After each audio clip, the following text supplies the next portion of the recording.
This is the Bax and Grant Sports Show. I'm Bax. And this is Grant. Welcome, Grant, to a Friday edition of the show, my good friend. It's wonderful to have made it through the week with you, and a lot of fun stuff going on this week. We've had all kinds of discussions. We almost killed each other last episode talking about Matt Flynn, but we've reconciled our differences, I feel.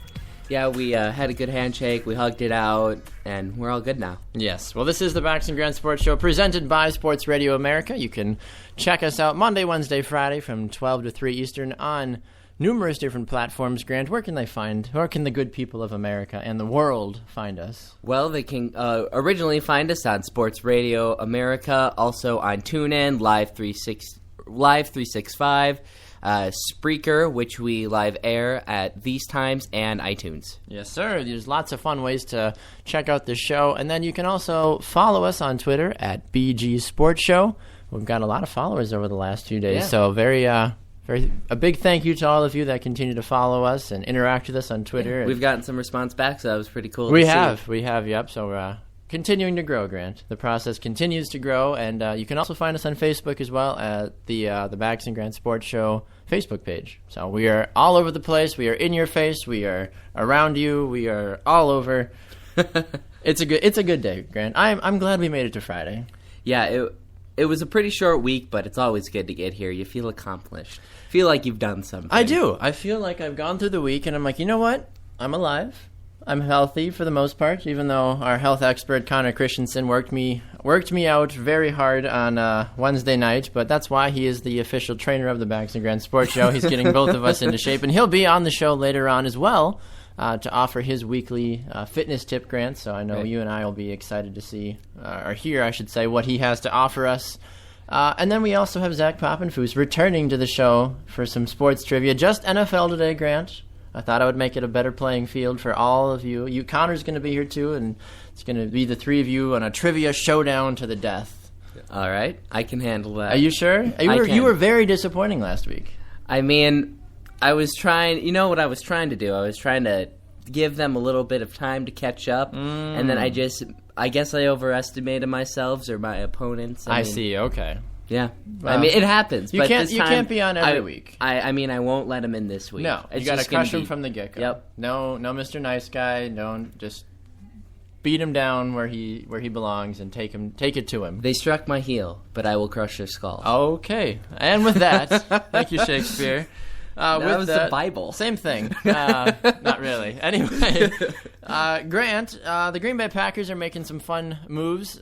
Coach Mike McCarthy surprisingly hands off the play calling. Hands off football. I see what you did there. That's what I do. Anyway, Mike McCarthy is handing off the play calling of the offense to his assistant, now the associate head coach, but he's not the head coach. He's the associate head coach, Tom Clements. Yeah, it's kind of like a vice principal. He's the vice head coach.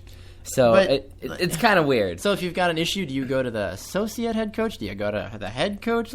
Well, I believe that everything would still come from Mike McCarthy, and I think that's what they're going to try to keep it, because nobody's doubting Mike McCarthy's skill as a coach. Not. But there's just been a lot of controversy, actually the last couple of seasons, on his play calling. So I think this is going to appease some Packer fans. Yes. It's going to put into perspective how realistic can we get better with this play calling? Yes. Is it just Mike McCarthy wasn't choosing the correct play calls, or is it just that he actually was and the team just wasn't committing on those plays?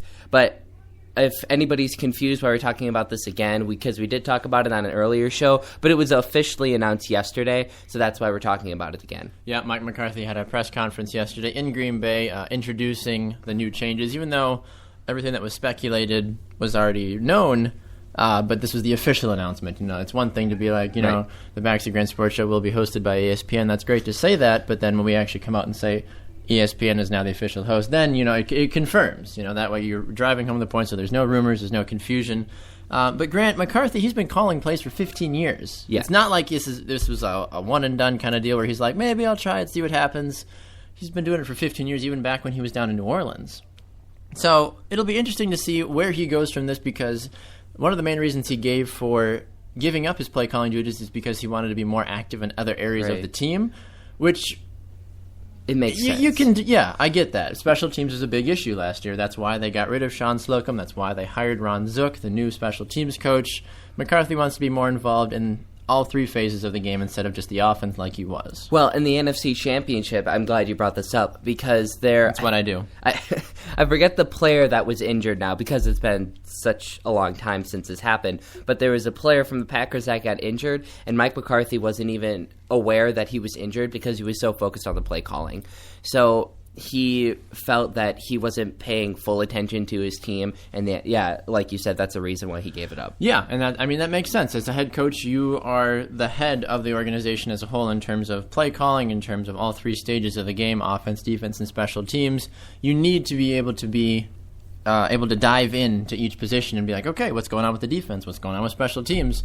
And I heard this yesterday on Homer and Gabe on ESPN Milwaukee. Gabe was making kind of poking a little fun at McCarthy because you go from being just in charge of the offense, sitting in the room with Aaron Rodgers, where the man is basically perfect. Right. It's like you go through film with Aaron Rodgers, you're like, okay, that all looks good, that looks good, that looks good. Oh, you could have done something a little bit better on that play, but we still scored. Not a big deal. I know you'll take care of it. And now he's going to go sit in special teams with guys like Tim Mastang and Mason Crosby. It's like, okay. It's such a total shift from what he's used to, and I think he might get a little antsy. I think so too, but Mike McCarthy is a team first guy. He is. And excuse me, if anybody was going to switch over to a spot that the team needed it most, it should be him. He is, I believe, in my opinion, he is one of the most gifted coaches that the Packers organization has. So I believe putting him in a spot where the organization needs it most, and not in a spot where they really don't need him, because Aaron Rodgers can practically take care of himself. Just have somebody go over film with him. Yeah. So I think it's a good move if he goes and helps other spots.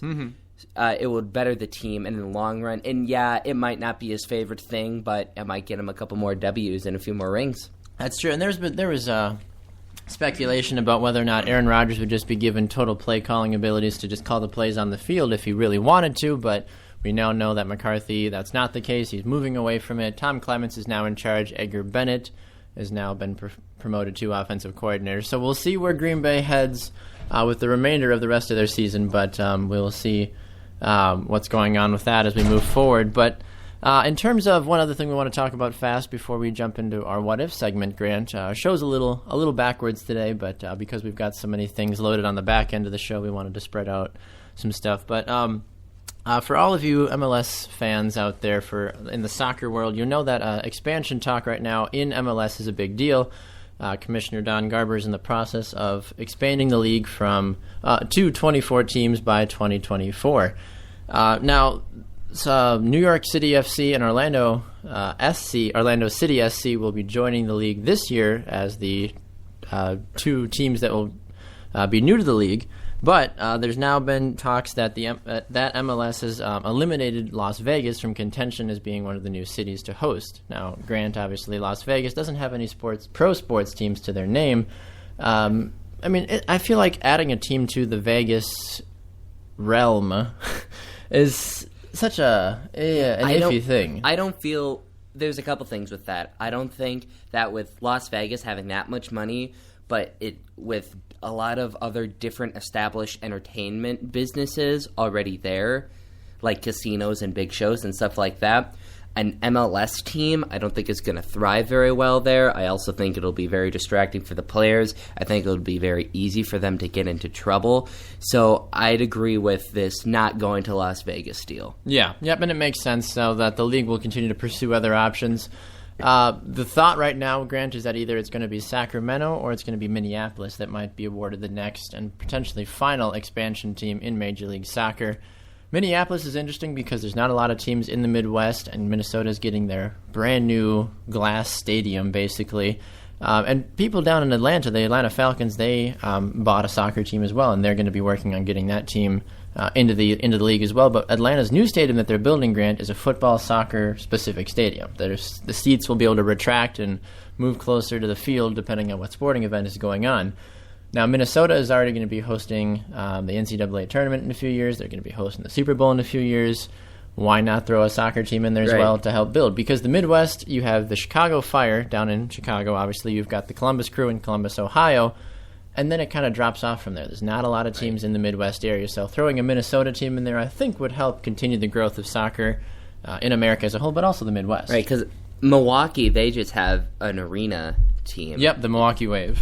Yeah, so like you said, there aren't many Midwest teams, so yeah, it would definitely help. Yes, that's definitely true. All right, Grant, well, it is time for a little What If. All right, Grant, your What If question of the day is...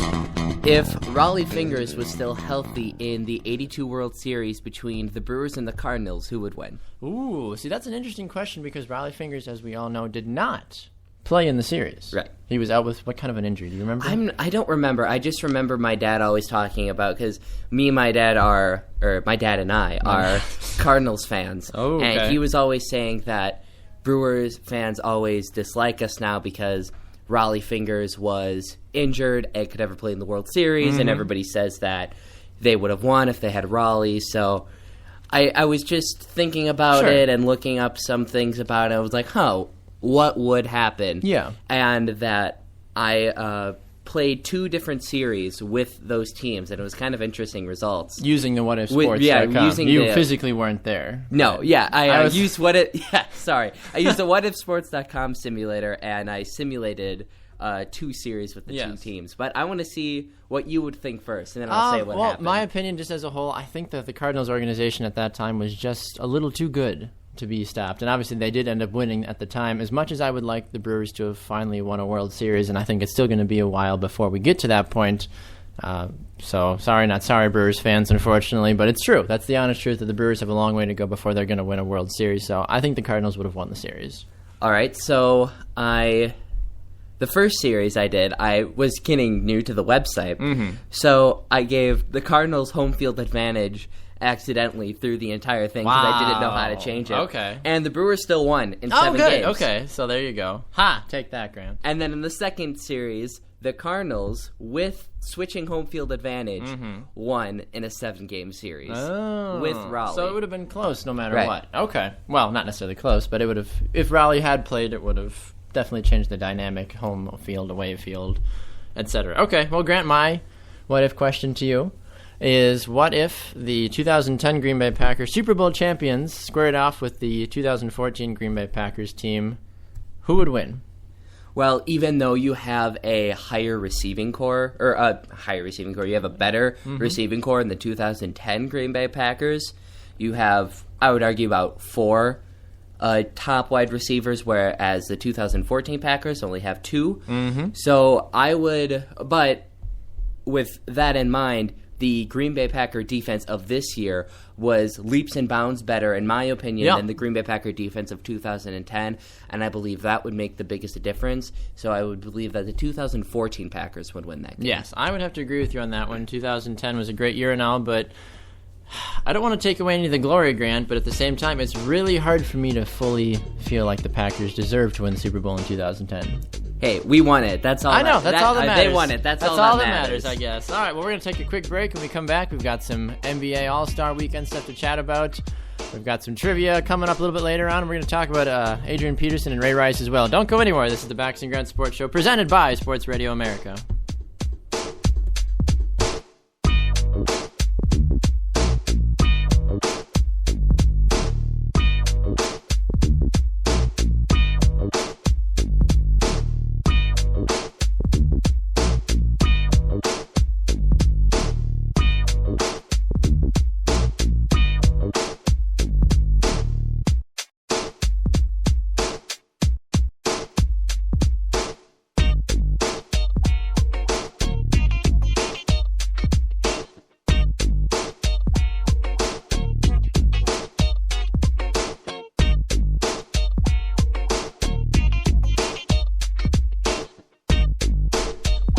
Welcome back to the Bax and Grant Sports Show. Grant, that music is very becoming of the NBA weekend. I feel like anytime you hear those commercials on ESPN, it's like it's the NBA All-Star weekend. You know, just to hear there's always that cool little downbeat behind what's going on. But so the NBA All-Star weekend, Grant, arguably more exciting than I'd say the Pro Bowl. I think the Puppy Bowl is more exciting than the Pro Bowl, in all honesty. Hey, but this last year, we both agreed, looked a little bit more interesting. It did look a little bit better. But as the years passed, I definitely agree with you. And it's hard to really compare All-Star game to All-Star game because every All-Star game does something different. Right.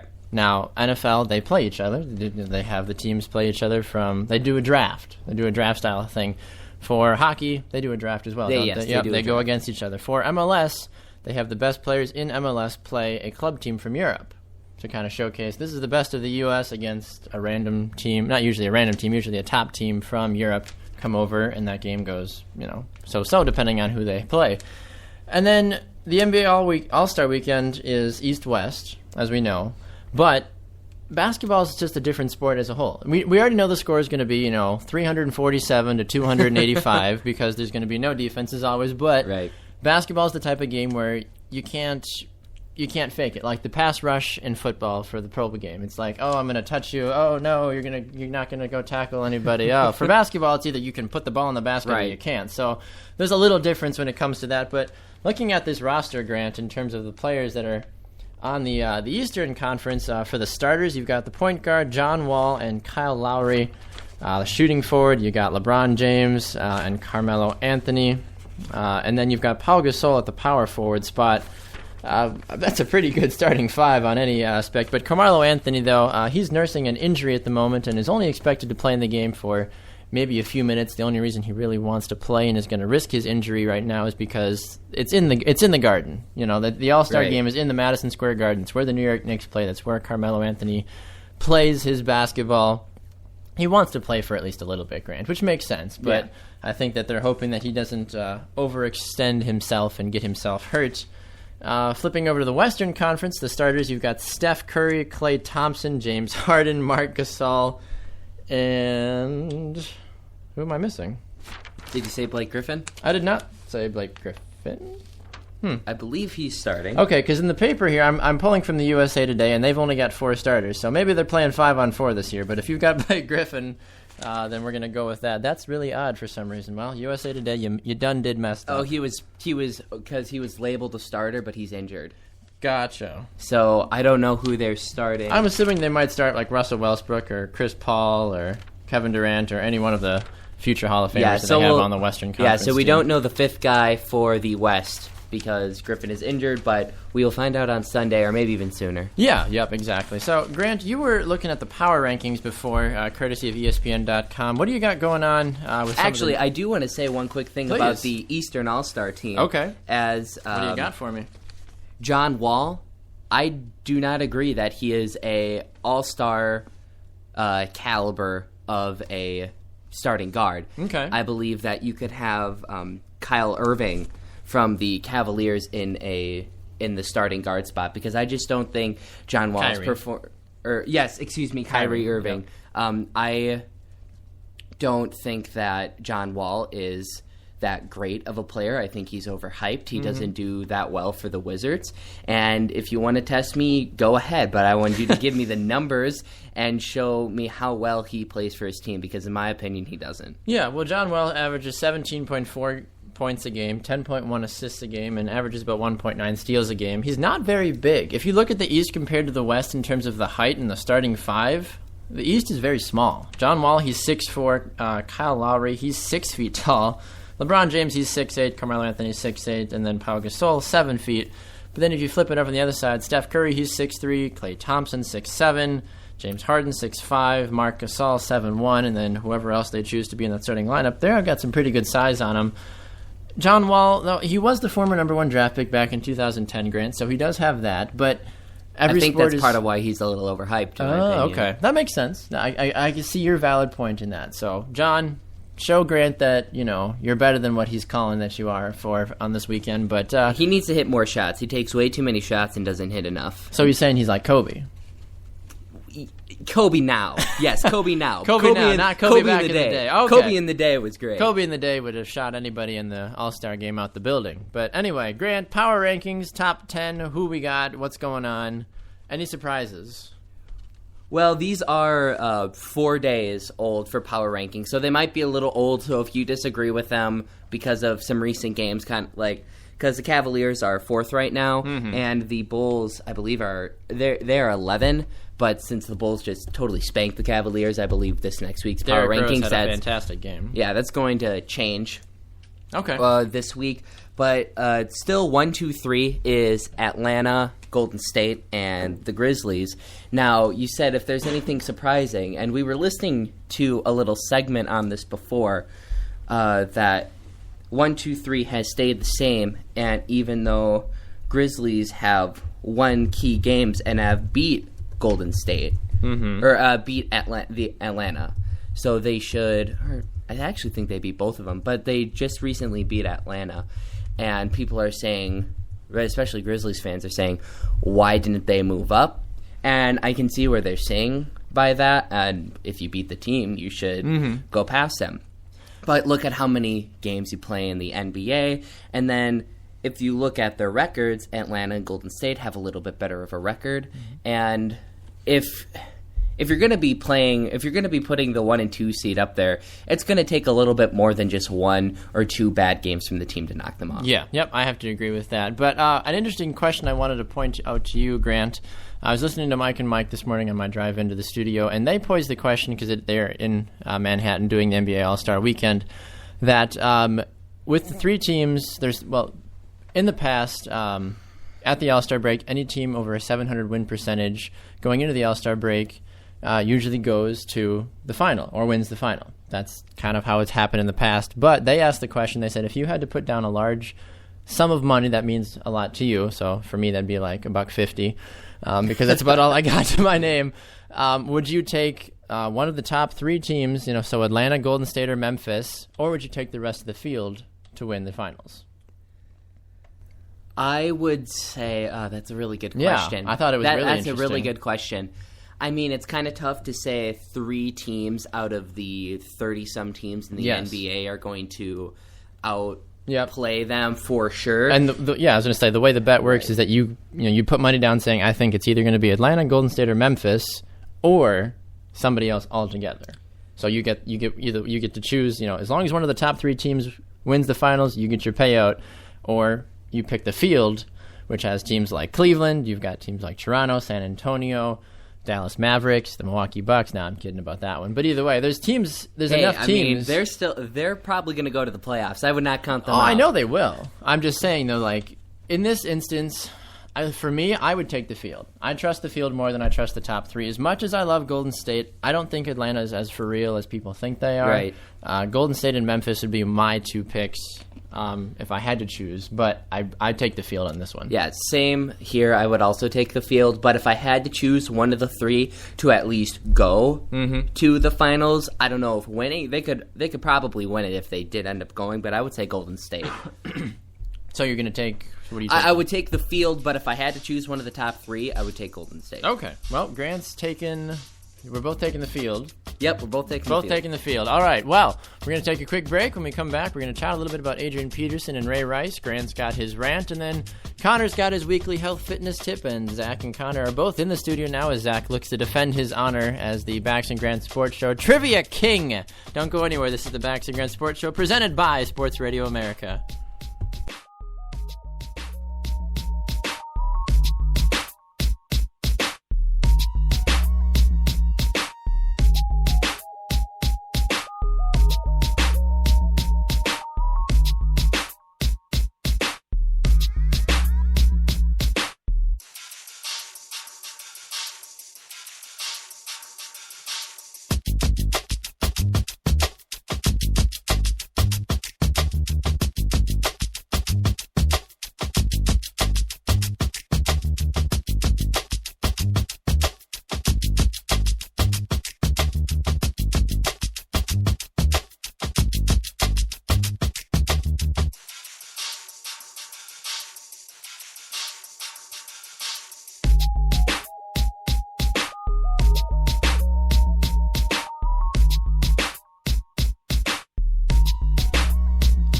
Welcome back to the Bax to Grant Sports Show, presented by Sports Radio America. I'm Bax. This is Grant. Welcome back inside the studio. Grant, we're chatting about a controversial topic right now in the world of sports. Mr. Adrian Peterson and Mr. Ray Rice are on two different scales in terms of the crimes they have allegedly committed. Well, we know that they've committed, but they're also on two different playing fields in terms of the way that your wife views them as people. Please, Grant, reiterate for me the story that you told me before the show today about your lovely wife. So I was studying for the show today, and this was last night. So I have the sheet pulled up of what we're going to talk about, and it said something like, "Does AP belong in Minnesota?" Yeah, do the Minnesota Vikings want AP still? Yeah. And she was like, she just read it out loud and said yes sarcastically. So I just looked at her and said, "Who is AP?" And her response was, "Another potato." Another potato. First round draft pick out of Spud U. And then I asked her, "What position does he play?" She said quarterback, and then I said no. No, close. Then I said linebacker. She said linebacker, and I said no. No. And then her next response is the one that killed me. She said she plays Jordy Nelson. He plays Jordy Nelson. Oh, he plays Jordy Nelson. So another potato from Spud U plays Jordy Nelson. Because Jordy Nelson is her favorite player, but she didn't know the name of the position. Oh my goodness! Wow. Well, thank you, Mrs. Grant, for your lovely words of wonderfulness about AP. Probably the best press he's gotten in a long time. Another potato. Another potato. I need a jersey of that. Something. Oh my goodness. But anyway, get Connor one of those. Yeah, right. Connor, our resident Vikings expert there. We need to get him another potato jersey for Christmas this year. But Grant, Adrian Peterson wants back into the league, and if he does officially get allowed back into the league, he does want to go back to Minnesota. And Minnesota, the right people from Minnesota have voiced their opinions, saying that they want him to come back as well. Right. Now, is this the best move for the organization as a whole, though? Even though they had a decent running game in the season, I believe nothing more than saying that he definitely needs to come back. I've been saying that the second this whole scandal, quote unquote, happened, I believe it was kind of blown out of the water, that it was a little unnecessary just because he's famous, kind of dragging his name through the mud. Yeah. So I think he needs to get back right now. The Players Association is suing the NFL for his suspension, and I have not been able to find a date on that. But if that happens, he'll be able to come back immediately. He'll be reinstated immediately. Yes. If that does not go through, he has the next opportunity he will have to be reinstated is the 15th of April. Of April, yes, excuse me, of April. And the Minnesota Vikings have come out and say that they would like to have him back. They'd be willing to have him back. Now, there's been talk about his contract. He's gonna want money. You know he is. Because and he's come out and said that since he didn't play last season, he's at the peak of his career, actually, even though some people are saying reconstruct his contract, because I believe it's $17.5 million he's slated that he'll make this year. Right, that he will make this next season. Must be nice. Yeah, I would love to make that. I think I don't even know what the percentage of what that is that I would make next year. I wouldn't complain about that. No, not at all. Oh, only 17.5. Not enough! I need more. But, yeah, so he's slated to get that, and people have been talking about reconstructing his contract so he takes less of a cap hit. Just a quick thought here. If you have $17 million, Grant, would you pay Jay Cutler the $17 million that he earned last year? Or would you pay Adrian Peterson the $17 million that he'll earn next year? That's not even a question. That's anyway, I just had to get that out there because Jay Cutler does not deserve to be paid $17 million a year. Anyway, back to AP. No, it's $15.4 million. Excuse me, not 17.5. It's 15.4. A big deal. He won't be able to bathe in red wine, Grant. Oh, yeah, you're spoiling. We'll get to it later. I'm just saying. But okay, so Adrian Peterson. And now I feel guilty, Grant, because I wrote an article this last week for NFL Spin Zone saying that I don't think the Vikings need to take Peterson back. I think that he has served his time, literally and figuratively, on all senses of the word, no pun intended.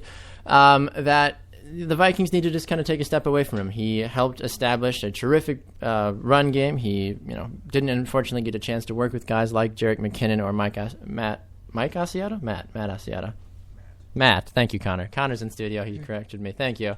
I don't know. Asiata. It's such a last name game in the football world. Anyway, but I think the Vikings' run game is okay. They're going to be okay, Grant, if AP does not come back or if they choose not to bring him back. And you can disagree with me on this, and all of you can disagree with me on this, but I believe that Adrian Peterson is the best running back that has ever seen the league, and getting rid of him over guys like Walter Payton, Barry Sanders. Take Adrian Peterson best over running them back, any day. hands down. Wow. I would say he's the number one running back that has ever played the game. Connor just shook Grant's hand. And I believe getting rid of him is the worst decision you could do in the league right now. Teddy Bridgewater plus AP. If Teddy Bridgewater plays like he did at all last season, I would say the Vikings get second place in the NFC North, maybe even pushing first over Green Bay. Ooh, well, they have to go and sign a better wide receiver, I feel like.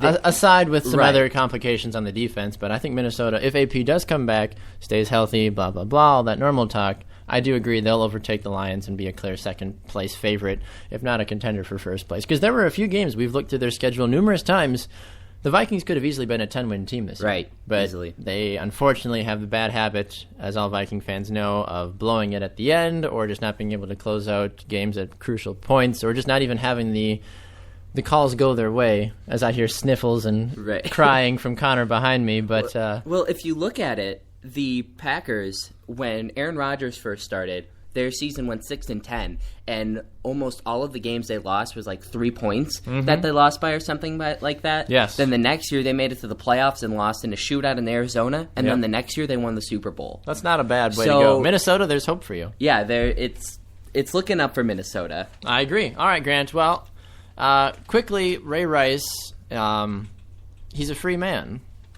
which is interesting because you can get into this debate for hours, which unfortunately we don't have hours. We have minutes, not hours. But about whose crime was more punishable. Ray Rice purposely beat his wife. We saw him. He knocked her clean out. She was out before she hit the floor. She was out before she fell a half an inch, I feel like. And now he's walking free. He's not going to play a Baltimore Raven next year, so he's a free agent. But why does he get to walk free and Adrian Peterson still has to go through all these other hoops and bells and whistles? Well, I want to talk a little bit about the whole Ravens thing. First, before he had his official grievance or whatever you want to call it with the Ravens, they privately met, and Ray Rice wanted $3.5 million for the last season, even though he didn't pay. Now, Ray Rice didn't want to walk out with nothing, but the Ravens organization did not want to give him $3.5 million. I wouldn't either. We're not really sure how much he got. We're assuming he got something out of it, but it's been pretty much assumed that he's done with the Ravens and that they're going to move on. Now, like you said, we could debate this for hours, and I've kind of voiced my opinion on this. Now, you can all have your own opinion, but in my opinion, Adrian Peterson was trying to teach his son something in the private of his own home. Yes. Ray Rice was in a public elevator that got mad at a heated discussion. He knocked his fiancée out cold. Punched her straight in the face. And then carried her out of the elevator like a sack of potatoes. Like another potato. Yeah, I was just going to say, another potato. Exactly. Okay, well. But I mean, so all opinions aside, you can all have your own opinion. That's mine. You can voice yours. But I'm glad that Ray Rice and his wife got that worked out. Yes. As they said, all harm, no foul. In my opinion, his wife or his then fiancée shouldn't have gotten that upset and hit him first. I'm strongly advocate against that. Like, any kind of violence will promote even more violence. Yes. So at that amount, I'm glad that they settled their differences. Yep, I completely agree. All right, Grant, well, it is time for your rant. All right, for those that don't know, Grant's Rant is the part of the show where Grant gets 30 seconds to rant about anything he wants in the sports world. He can sing, he can dance, he can stare at me longingly for 30 seconds. Whatever you feel like doing, Grant. I actually kind of want to do that last one. You want to stare longingly at me for 30 seconds? Sure, that's what we're going to do for 30 seconds. No, just kidding. You're going to like this one. Okay. You're going to Ready, like Grant? this one. 30 seconds on the clock. Get set. Go. Amari Stoudemire from the New York Knicks was just interviewed, and he was interviewed while taking a bath in red wine. Now, he says that this treatment helps the circulation of his red blood cells, and my question is, and this is from Washington Post, they said if he bathed in white wine, would that help the circulation of his white blood cells? And if that treatment is so effective, why has he missed 16 of the last 25 games with the Knicks? Boom. I also ask that along with the question that Time's is up. part of the worst team in the NBA. Yes. And why is he doing that? I also, another quick note, if all of you, any of you are interested, the cost of each one of these baths is $500. Ah, pocket change. Literally. $500 He to signed take a like bath. He signed like $100 million contract Yeah, a he did. few years ago. Yeah. So he's plenty fine.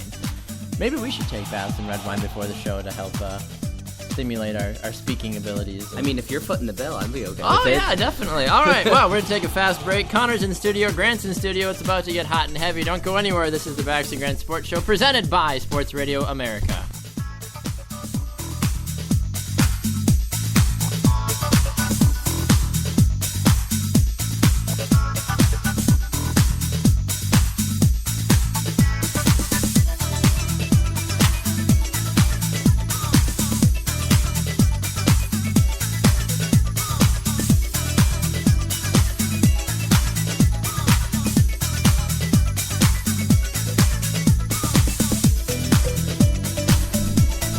Welcome back to the Bax and Grant Sports Show. Zach Pfaffenfuss, you had something to chat about for Amari Stoudemire's contract real quick, didn't you? Yeah, Mari signed that contract. He can take 200,000 baths. leave it to Zach to run the numbers on that. But anyway, it is time for Connor's health fitness tip of the week. All right, Connor Christensen, our local and world-renowned sport and exercise science genius, along with being a Minnesota Vikings fan. Is that too much credit, Connor? Maybe Just a little. Okay, Maybe wow. just a little. Anyway, so to recap, Connor, real fast, what was your tip last week? My tip last week was visualization. Okay, so this week, what do you got for us? Variety. It's the spice of life, and it... I'm sorry, I couldn't help it. Oh, my. Variety is so key for workouts. You need to change it up every... Well, see, I change my workouts up every single week. 1 week is not the same as another. So you see a lot of people walk into a gym 3 times a week. They'll do bench press, squat, and deadlift, and then leave. And they don't change up anything. Their body gets used to that really, really quickly. That sounds awful. You have to change up the sets and reps. You got to change up what exercises you're doing on a weekly basis so that your body does not get used to the workout and you can continue to improve. All right. Well, your health tip this week from Connor Christensen, variety. So we had visualization last week. We have variety this week. Is there going to be a third V next week, maybe? Oh, I didn't even realize. I don't know. The 3 V's of The 3 V's of physical. I will find another V word. All right. Maybe. Well, Don't quote me on that. No, Don't of quote course me on not. that. All right, Connor stops by every Friday on the show to offer us his weekly health fitness tip, along with stopping by occasionally to offer us his Minnesota Vikings knowledge. But anyway, so thank you, Connor, for stopping by. Thanks for the theme song. You're welcome. I've never Yeah, had a you got your own song theme before. music before. So Zach, come on into the studio now as well. So it is the Grant, Connor, and Zach duel. They are getting ready to take each other out. Zach won last week. He defeated Grant and Megan. So, gentlemen, each of you will get 3 questions. There will be no stealing, no hacking, no slicing, no Achilles cutting, any of that nature. What about eye gouging? That's fine. It's radio, so they won't tell. Anyway, they wouldn't be able to tell about any of that other stuff before. But, all right, so 3 questions each. Grant, you will start. It is multiple choice questions. NFL 2014-2015 is the category. Okay. Are you ready? I'm ready. All right. Ben Roethlisberger's 522-yard passing performance in Week 8 tied him with which quarterback for the 4th most in a game in NFL history? Warren Moon, Boomer Esiason, Phil Simms, or Steve Young? Steve Young. That is incorrect. It was Boomer Esiason. Connor. Who is that even? That's my Boomer question. Esiason. Who is that? We don't have that kind of time. Connor. Who did the Detroit Lions hire to be their new head coach for the 2014 season? Lovie Smith, Bill Cowher, Jim Caldwell, or Jay Gruden? Oh, is it Jim Caldwell? That is correct. Boom. Connor is on the board. All right, Mr. Zach. In the 2014 NFL Draft, the most first-round selections came from which of the following college conferences? Pac-12, Big Ten, SEC, or ACC? SEC? That is correct. When in doubt, choose the SEC. I mean, let's be real. That's honestly what it is. That's really what it is. All right, Grant. Which Giants running back rushed for a career-high 176 yards in a Week 3 game against Houston? Michael Cox, Peyton Hillis, Andre Williams, or Rashad Jennings? Rashad Jennings. That is correct. Grant is on the board. 1-1-1 is our score going here in the second round. Connor. Giants wide receiver Victor Cruz suffered a season-ending leg injury against which team? The Colts, the Eagles, the Texans, or the Cowboys? Oh, I have no idea. Take a shot in the dark. I'm going to say Colts. Incorrect. It was the Eagles. Darn it. That was my second Zach. guess. I knew that one because it stuck my fantasy team in the That's right. I remember you drafted him. All right, you know who you are, Zach. Which running back was fined $50,000 for not speaking to the media after his Week 11 game? Are you kidding me? Marshawn Lynch, Ronnie Brown, Chris Johnson, or Arian Foster? I'm going to have to say Marshawn Lynch, so I don't get fined. That is correct, Ian. You will not get fined, sir. Well done. Grant, your final question. At the 2014 NFL Draft, the Bills traded their first and fourth round picks in 2015 to which team in order to draft Sammy Watkins? The Browns, the Rams, the Titans, or the Jets? I'll guess the Browns. That is correct! Grant stays alive. Complete Connor guess. with a chance to tie it as well. Which player won the Week 9 AFC Offensive Player of the Week award with a 6-touchdown pass performance against the Ravens? Peyton Manning, Tom Brady, Alex Smith, or Ben Roethlisberger? Ben Roethlisberger. That is correct. We are all tied up. It now hinges on Zach. If Zach gets his final question correct, he will be the winner once again.